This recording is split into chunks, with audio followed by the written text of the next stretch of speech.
देश के विभिन्न राज्यों में भी चुनाव हो रहे हैं और इसी बीच में आपने देखा होगा कि लोकसभा पे महिला विधेयक बिल के नाम पे एक हंगामा हो रहा है, जो हंगामा कहीं ना कहीं पूरे देश पे फैला हुआ है। बीजेपी कहीं ना कहीं इसको लेकर प्रदर्शन कर रही है और हर जगह पर वो आंदोलन और कहीं ना कहीं पदयात्रा कर रही है। हमारे बीच में कोरबा की सांसद ज्योत्सना महंत भी हैं। मैम, जिस तरह से आप यहाँ पर आए हैं, डीमअप की बैठक थी, आपने थोड़ा समय हमारे लिए मीटिंग की थी जी। आप लोकसभा में हमारे राज्य हमारे इस प्रदेश का प्रतिनिधित्व करती हैं, तो जिस तरह से एक जो महिला आरक्षण विधेयक को लेकर जो एक भ्रम फैलाया जा रहा है, इसमें बताया जा रहा है कि आप लोगों ने यानी कि विपक्ष ने उस विधेयक को पेश नहीं होने दिया, जबकि सच्चाई कुछ अलग है। सबने देखा है, पूरे देशवासियों ने देखा है कि 2023 में विधेयक कहीं ना कहीं पूर्ण बहुमत से पास हुआ था और सिर्फ दो जो सांसद थे AIMIM के, उन्होंने इसका विरोध किया था। बाकी कहीं ना कहीं पूरा विपक्ष जो था वो साथ में था इस विधेयक को लेकर के। लेकिन एक जो भ्रम फैलाया जा रहा है बीजेपी के द्वारा पे और बोला जा रहा है कि आप लोगों ने विरोध कर दिया और कहीं ना कहीं महिलाओं का सम्मान के साथ में आपने खिलवाड़ भी कर दिया। तो आप खुद भी एक महिला हैं और कहीं ना कहीं इस कोरबा लोकसभा का प्रतिनिधित्व करती हैं, छत्तीसगढ़ को रिप्रेजेंट करती हैं। तो ये जो बातें बोली जा रही हैं, कितनी सच्चाई इसमें? जीरो सच्चाई है। ये बिल महिला बिल तो था ही नहीं आरक्षण का। ये तो सितंबर 2023 में सर्वसम्मति से पास कर दिया गया था। इसमें हर दल के लोगों ने, सहर्ष हम लोगों ने, खासकर मैं सोनिया जी जब थी 7वीं लोकसभा में, पूरी तरह पास कर दिया गया था और ये कहा गया था कि इसको हम लोग परिसीमन के बाद लागू करेंगे। बात वहीं तक थी। उसके बाद अचानक बीच चुनाव में, जबकि बंगाल के चुनाव हो रहे हैं, साउथ में हो रहे हैं, उन सब को छोड़ के अचानक 3 दिवसीय ज़बरदस्ती एक नाटक किया गया, बुलाया गया हम लोगों को और महिला आरक्षण बिल के आड़ में आपने परिसीमन को आगे कर दिया। तो महिला आरक्षण बिल तो ये था ही नहीं। मैं तो इसको शुरू से नकार रही हूँ, ये था ही नहीं। और रही बात कांग्रेस इसमें अपना विरोध करने की बात, तो है ही नहीं। हमारे राजीव गांधी का सपना था, 1993 से हमारी पंचायत को 50% उन्होंने दिया था और आज भी हमारी लगभग राष्ट्र में, पूरे हिंदुस्तान में, भारत में 15 लाख से ज़्यादा हमारी जनप्रतिनिधि पंचायती स्तर पे काम कर रही हैं। तो हम लोगों ने तो महिलाओं को आगे रखा और खड़गे जी ने राज्यसभा में थे विपक्ष के नेता, उन्होंने यही कहा था कि आप इसको अभी 2024 में लागू कर दीजिए। तो क्यों नहीं किया लागू? अब ये बहानेबाजी, असल में मैं इसको एक अच्छे रूप में कहूँगी कि बीजेपी ने खुद का आरक्षण इसमें रखा था कि उनके लोग कम ना हो। महिलाओं के साथ ये धोखा है कि 850 जब होंगे तब महिला का दिया जाएगा। ये कहाँ की बात है? अच्छा, जो परिसीमन की जो बात हो रही है, आप सांसद में थी जिसमें पे देश के गृह मंत्री अमित शाह बोलते हैं कि 1971 पे इंदिरा जी ने रोक दिया। उन्होंने बड़ी चालाकी से अटल बिहारी वाजपेयी जी की जो सरकार थी, जब अरुण जेटली वहाँ पर मंत्री थे, तो उन्होंने बताया था कि किस कारण से परिसीमन अभी लागू नहीं हो सकता, क्योंकि जब तक जनसंख्या में स्थिरता नहीं आएगी, जनसंख्या की जो वृद्धि दर है उसमें स्थिरता नहीं आएगी, तब तक हम नहीं करेंगे। उन्होंने 2026 तो उनकी सरकार ने भी तो फ्रीज किया था। असल में जनसंख्या आड़े आ रही थी, इसलिए साउथ में जनसंख्या बहुत कम है, बिल्कुल बिल्कुल, नॉर्थ में जनसंख्या अधिकाधिक है। हाँ। तो देखिए, ये इनकी, मैं तो कहूँगी ये साजिश है कि जहाँ जनसंख्या ज़्यादा वहाँ ज़्यादा सीट ले लेना, और वो सीट क्यों ली जा रही हैं ये सब लोग जानते हैं जी। तो कहीं ना कहीं ऐसे राज्यों के साथ में धोखा हुआ जिन्होंने जनसंख्या पर नियंत्रण किया और उन्होंने बेसिक चीज़ों पे, वहाँ स्वास्थ्य पे, स्कूल पे, शिक्षा पे, या यहाँ पर उन्होंने उन्नति की है। और एक ऐसे राज्य जिन्होंने सिर्फ जनसंख्या में वृद्धि की, उनको आप पुरस्कार दे रहे हैं, ऐसा हो गया? कुछ जिसको मिलना चाहिए उसे तो नहीं मिलेगा, उसे नहीं मिल पा रहा है। और जनप्रतिनिधि अभी 543 हैं, इसी में से आप महिलाओं को आरक्षण दे दीजिए। दूसरी चीज़ ये है कि हम 850, जब हम 543 ही अपनी बात को रखने में सक्षम नहीं हो पाते हैं, वहाँ हम लोग मुश्किल से 70-50 लोग ही वहाँ बोल पाते हैं। 1 मिनट का टाइम दिया जाता है, कहना चाहिए कभी कभी 40 सेकंड का टाइम दिया जाता है। ज़्यादा जनसंख्या, ज़्यादा जनप्रतिनिधि, जेब किसकी खाली होगी? जो हम लोगों को दिया जाता है पैसा, चाहे वो तनख्वाह हो, चाहे वो खर्चे हों, जो भी खर्च संसद उठाती है, वो संसद का कोई अलग से तो उनका कुछ है नहीं प्रावधान, वो तो एक जनता की जेब के ही रहता है, टैक्स के पैसे का ही है ना। तो जब जो इंसान 543 कर सकते हैं, उसके लिए 850 क्यों? और यदि करना है तो तरीके में करे ना।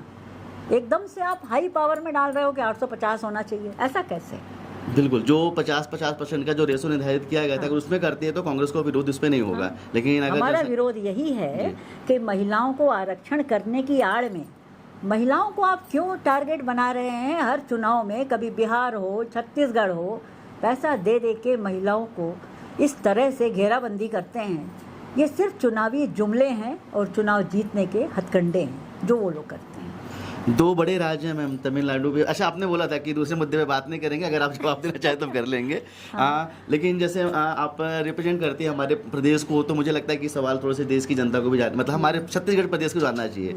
जिस तरह से जो अभी जैसे बड़े स्टेट हैं, तमिलनाडु हो गया, बंगाल हो गया, वहाँ पर चुनाव हो रहे हैं, वहाँ पर कांग्रेस पार्टी कैसे सब जो मुद्दे को फैलाया जा रहा है, जैसे इसमें भ्रमित किया जा रहा है, उसको कैसे वहाँ की जनता तक लेके जाएगी? देखिए, मैं भी यहाँ 2 दिन से यहाँ घूम रही हूँ गाँव में।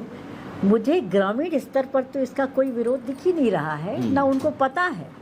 ये चुनावी मुद्दा लेके जब वो लोग वहाँ कहेंगे, और बंगाल की हमारी महिलाएं जो बहनें हैं वो समझदार हैं और कि क्या सच है क्या गलत है ये वो सब जानती हैं।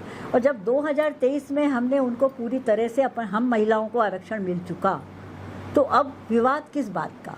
संशोधन ये परिसीमन का लाए थे, ना कि संशोधन महिला आरक्षण का था। तो जो 2023 में जब पास हो गया था, 2024 में दे देते ना हम लोगों को, क्यों नहीं दिया? और हम लोग, कांग्रेस हमेशा महिलाओं के पक्ष में रही है। और हमारे यहाँ विगत जब विधानसभा के चुनाव हुए थे, जब हमारी सरकार थी, तब भी मेरे हिसाब से महिलाओं को ज़्यादा टिकट दिया गया। मेरे क्षेत्र में भी महिलाओं को आगे रखा गया, आज भी हैं, कल भी रहेंगी, हमेशा रहेंगी। कि हमारे बगल में विधायक बैठे हुए हैं हमारी एक जबकि ये तो पुरुषों, मतलब ऐसा महिला के लिए स्पेशल सीट नहीं थी ओपन। मैं जब लड़ रही थी तो हम 2 महिलाएं मैदान में थे, विपक्ष और पक्ष में, और मेरे हिसाब से 16 लोग जो पुरुष वर्ग था उनको डिफीट करके तो आए ना।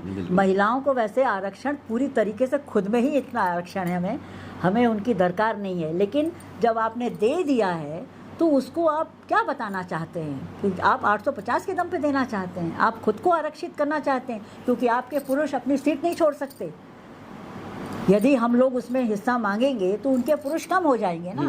तो उन्हें सिर्फ राजनीति दल उनका चाहिए, अपना खुद का, बाकी उसमें अगर आरक्षण करना है तो जितनी सीटें अभी है उसमें करके दिखाइए। बिल्कुल करें। आखिरी सवाल आपसे पूछेंगे। हमने देखा था संसद में स्पीच थी प्रधानमंत्री मोदी की, उन्होंने बोला था कि हम अपील करते हैं विपक्ष से, आप इसका विरोध मत कीजिए। उन्होंने जो बोला था हम मतलब कि अगर आप विरोध करेंगे तो हम उस मौके को छीन लेंगे। उन्होंने बोला था कि हम इसको राजनीतिकरण कर लेंगे इसका, और इसका करके फायदा उठा लेंगे। तो क्या लगता है कांग्रेस अब, जैसे एक पहले कार्ड खेला जाता था, फेंका जाता था बीजेपी की तरफ से, और कांग्रेस उसको लपकती थी भले उस मुद्दे को, कोई भी मुद्दा हो, तो अब क्या कांग्रेस उस मानसिक तौर पर अब स्ट्रांग हो गई कि नहीं? आप फेंकिए, आप लोगों को बहकाने की कोशिश कीजिए, हम मुद्दों पर खड़े रहेंगे, आपके जुमलों पर नहीं आएगी, मतलब आपके फेंके गए कार्ड पे हम नहीं खेलेंगे। देखिए, कांग्रेस हमेशा से मजबूत रही है और मुद्दों पे कायम रही है।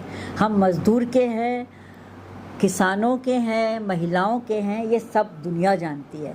अभी मैंने आज या कल पेपर में पढ़ा कि 27 तारीख को पूरे भारत में अचानक 1 दिवसीय विधानसभा बुलाई जा रही है। क्यों? क्योंकि 29 को चुनाव है वहाँ, इसलिए सिर्फ डिफीट करने के लिए। लेकिन हमारी महिलाएं बहनें इतनी सशक्त हैं और इतना पढ़ी लिखी हैं, समझदार हैं, उनमें इनका जादू नहीं चलेगा। क्योंकि वो खुद देख रही हैं कि धरातल पे महंगाई बढ़ रही है, गैस सिलेंडर मुद्दा है, हमारा बेरोज़गारी मुद्दा है। ये मुद्दों पे ना बात करके कभी वंदे मातरम पर विवाद होता है, जो 20-20 घंटे हमारे यहाँ चर्चाएं होती हैं। ये संसद काहे के लिए बनी हुई है? ये लोगों की, जनता की समस्याओं का निदान करने के लिए बनी गई है, ना कि वंदे मातरम के ऊपर बन रहा है। तो कभी कुछ कह रहा है, गैस को लाओ, गैस कैसे नहीं आ रही है? आप कैसे विश्व गुरु बन रहे हो जब आपकी जनता, आप खुद कहते हैं प्रधानमंत्री जी कि 80 करोड़ जनता को मैं खाना मुफ्त में देता हूँ। तो क्या यही हमारा विकसित भारत है? यही हमारा अमृत काल है कि हमारी जनता पानी नहीं पा रही है? मनरेगा को 125 दिन करने की बात की गई थी। हम जिस कोरिया पे हैं, अभी भी मनरेगा का काम यहाँ पर चालू नहीं हो पाया है। जी हाँ, मेरी आज ही दिशा मीटिंग थी। हमने कलेक्टर से यही प्रश्न पूछा कि हमारा रोजगार गारंटी कब शुरू होगी। हमारे गांव की महिलाएं पूछ रही हैं, तो उन्होंने कहा 1-2 महीने लगेंगे। अभी वहाँ से पूरा जो एक आता है ना कि कोई क्राइटेरिया कि इसमें बंधना है, वो नहीं आया। आपने बोला कि विश्वगुरु बोलते हैं हमारे प्रधानमंत्री जी कि हम विश्वगुरु बन गए, विश्वगुरु बन गए। कहाँ पर देखते हैं विश्वगुरु की भूमिका, जब पूरे वर्ल्ड में एक मतलब कि इतना वैश्विक संकट है, ईरान और अमेरिका और इजराइल का युद्ध चल रहा है, एक भी स्टेटमेंट नहीं, एक भी कहीं पर भी, मतलब इवन पाकिस्तान मध्यस्थता कर रहा है, विश्वगुरु कहाँ पर देखते हैं? हाँ, वो हम लोगों से ज़्यादा आगे बढ़ गए कि उनके यहाँ बातें हो रही हैं, लेकिन ये सिर्फ एक कागज़ में या सिर्फ इसमें बोलना और कांग्रेस को किसी तरीके से दबाना और लोगों में भ्रमित करना लोगों को, ये कला उनको बहुत आती है, जो हमारे कांग्रेसियों में नहीं है। हम लोग धरातल पे काम करते हैं और चुपचाप काम करते हैं। आज तक जो हमारे कांग्रेसियों ने, हमारे पुराने नेताओं ने 70 साल में क्या किया, तो ये देखें कि 70 साल में जो हुआ है वो 70 साल में ही हुआ है। इन 12 सालों में तो हम और देश पीछे चला गया है। विश्वगुरु सिर्फ कहने का नाम है। विश्वगुरु में क्या हो रहा है ज़रा देखें, धरातल पर आकर देखें, गाँव में जाके देखें क्या स्थिति है। जल जीवन मिशन फेल है, स्वच्छ भारत फेल है, कौन सी ऐसी स्कीम है जो उनकी अच्छी है? पॉलिसी अमेरिका डिसाइड कर रहा है, बोलते हैं कि अब पेट्रोल यहाँ से खरीदी, जबकि रसिया हमारा बहुत पुराना पार्टनर है, मत खरीदी, उनसे बोला जा रहा है। हम लोग लेते थे वहाँ से, रशिया से लेते थे, ईरान से भी अच्छे संबंध थे। सवाल ये है कि जो दूसरे एक रिमोट कंट्रोल अपना दूसरे को दे दे, वो विश्वगुरु नहीं होता है। विश्वगुरु वो होता है कि दूसरों को कंट्रोल करे। यहाँ हम कंट्रोल हो रहे हैं, हमारे भारतवासी परेशान हैं। इसलिए मैं ये कहती हूँ, नकारती हूँ इस शब्द को कि हमारा भारत विकसित भारत हो रहा है, बिल्कुल नहीं हो रहा है। चलिए, आपने देखा हमारे साथ में कोरबा की सांसद ज्योत्सना चरण ओस्मान थी। उनका कहना है कि जिस तरह से महिला आरक्षण के मुद्दे पे भ्रमित किया जा रहा है लोगों को, देश की जनता को गुमराह किया जा रहा है, ये मामला कहीं से भी महिला आरक्षण का नहीं है। हाँ, ये मामला पूरी तरह से परिसीमन का है, जिसमें भाजपा विक्टिम कार्ड खेल रही है। आप इस इंटरव्यू के बारे में क्या सोचते हैं? और कुछ सवाल जो हमसे छूट गए होंगे तो हम अगली बार फिर से जाएंगे, मैम से पास पूछेंगे। हाँ, आप कमेंट करके जरूर बताइएगा कि आखिर कौन से सवाल थे जो यहाँ के सांसद से हमको पूछना चाहिए थे, जो हमसे छूट गए हैं। कैमरामैन किशन के साथ अब तक के लिए मैं सुनील शर्मा। जय हिंद।